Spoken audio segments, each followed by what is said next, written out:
Assalamualaikum warahmatullahi wabarakatuh. Selamat pagi, salam dan bahagia. Perkenalkan, kami dari kelompok 13.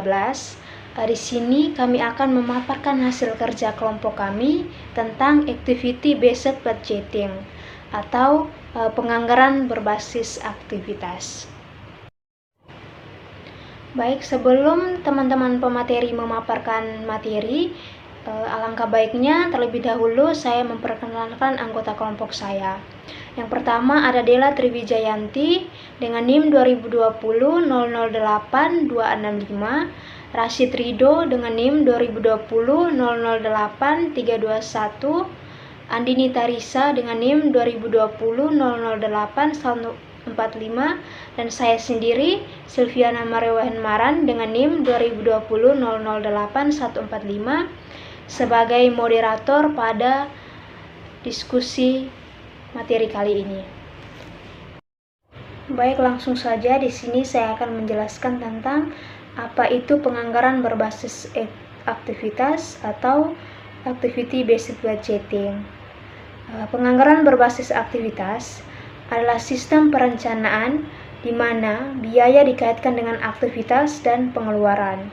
Kemudian dianggarkan berdasarkan tingkat aktivitas yang diharapkan.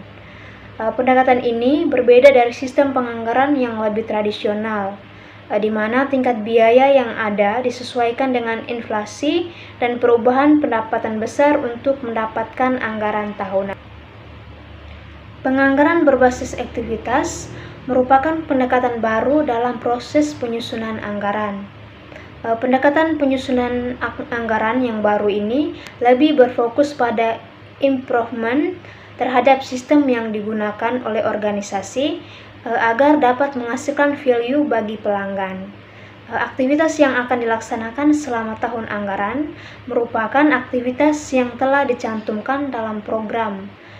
Analisis aktivitas ini dilandasi dengan target cost yang telah ditentukan.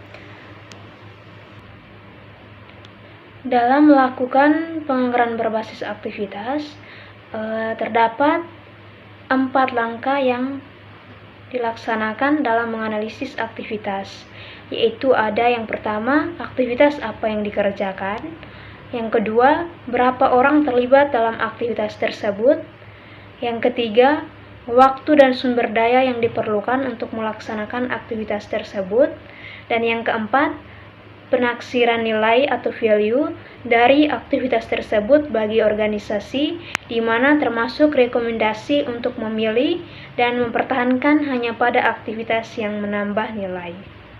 Perbedaan tradisional budgeting dan activity based budgeting. Tradisional budgeting menjalankan bagian dari sistem yang ada, memenuhi kebutuhan fungsi, melaksanakan pengendalian dan cost control. Sedangkan activity based budgeting melakukan improvement terhadap sistem, memuaskan kebutuhan customers dan cost reduction. Oleh karena biaya timbul sebagai akibat adanya aktivitas, maka cara efektif untuk mengatasi pemborosan adalah dengan mengelola penyebab timbulnya biaya tersebut, yaitu aktivitas. Anggaran menjadi langkah strategis untuk melaksanakan pengurangan biaya atau cost reduction. Para penyusun anggaran akan mendapat informasi aktivitas driver dan research driver yang berkaitan dengan setiap aktivitas sehingga menjelaskan akibat antara objek biaya dan biaya.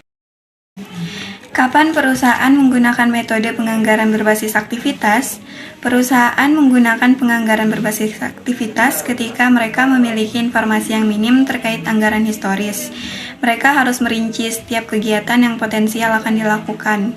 Karena alasan ini, perusahaan baru cocok untuk menggunakan pendekatan penganggaran berbasis aktivitas. Selain perusahaan baru, metode ini juga tepat bagi perusahaan yang mengalami perubahan operasional yang material. Contohnya adalah ketika terjadi perubahan basis pelanggan, perubahan uni bisnis, perpindahan lokasi bisnis, dan ekspansi bisnis di lini usaha baru. Ketika mendirikan anak perusahaan, manajemen juga biasanya mengadopsi metode ini. Selanjutnya yaitu keuntungan dan kelemahan penganggaran berbasis aktivitas. Keuntungannya adalah yang pertama memberikan rincian aktivitas utama, yang kedua kontrol anggaran yang lebih baik, ketiga memberdayakan sumber daya secara lebih baik dan efisien, yang keempat menghilangkan pemborosan uang, Dan yang terakhir yaitu mencapai keunggulan sekaligus mengurangi beban kerja. Selanjutnya yaitu kelemahan. Kelemahannya ada 4. Yang pertama, lebih mahal dan lama daripada penganggaran tradisional. Yang kedua, ketidakakuratan asumsi.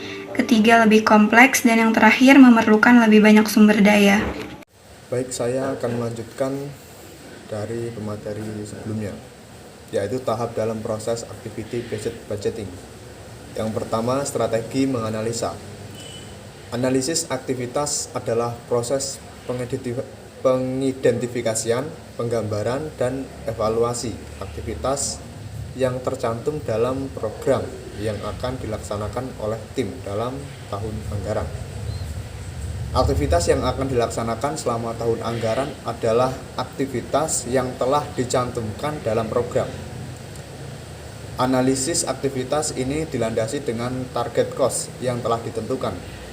Analisis aktivitas dilaksanakan dalam 4 langkah, yaitu yang pertama, aktivitas apa yang dikerjakan, kemudian beberapa orang terlibat dalam aktivitas tersebut, kemudian waktu dan sumber daya yang diperlukan untuk melaksanakan aktivitas tersebut, dan yang terakhir, penaksiran nilai ataupun value dari aktivitas tersebut bagi organisasi, termasuk rekomendasi untuk memilih dan mempertahankan hanya pada aktivitas yang menambah nilai. Slide selanjutnya, penyusunan perencanaan aktivitas. Untuk menerjemahkan sasaran dan tujuan strategis dalam proses anggaran, diperlukan panduan ini dibuat oleh manajemen puncak yang kemudian disampaikan ke masing-masing manajer. Setelah aktivitas dapat diidentifikasi, setiap penyusun anggaran kemudian menyusun rencana aktivitas atau kegiatan untuk tahun anggaran.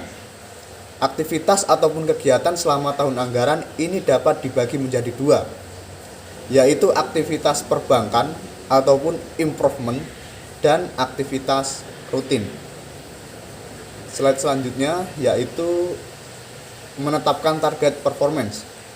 Penyusunan anggaran kemudian menentukan target performance yang bakal diperoleh dari aktivitas yang dilaksanakan. Tahap ini dapat ditempuh dengan melakukan estimasi dampak keuangan dari pelaksanaan aktivitas ataupun kegiatan tersebut. Estimasi ini mencakup estimasi pendapatan, dana ataupun estimasi biaya dan estimasi arus kas.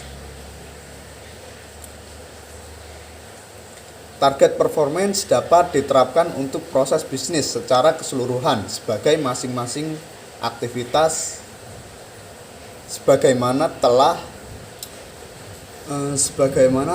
dibahas sebelumnya. Tujuan harus dapat dicapai dalam sudut pandang orang yang menjalankan aktivitas tersebut. Baik, slide berikutnya akan dijelaskan oleh pemateri selanjutnya.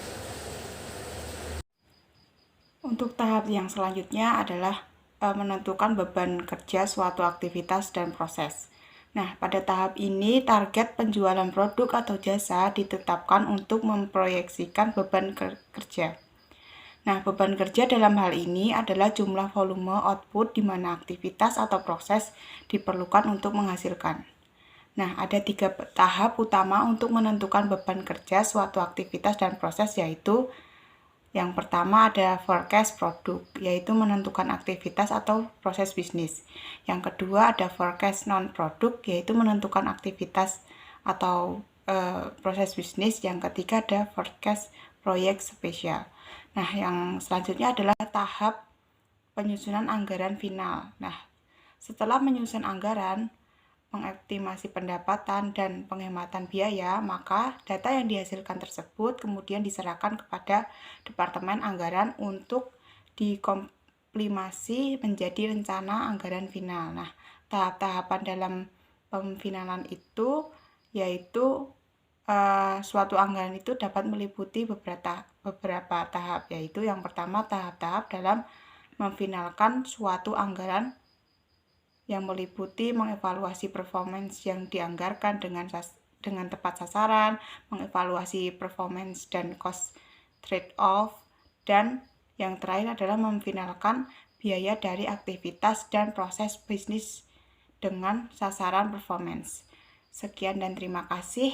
Saya mewakili kelompok 13. Jika ada salah dan kurangnya saya mohon maaf. Wassalamualaikum warahmatullahi wabarakatuh. Salam dan bahagia.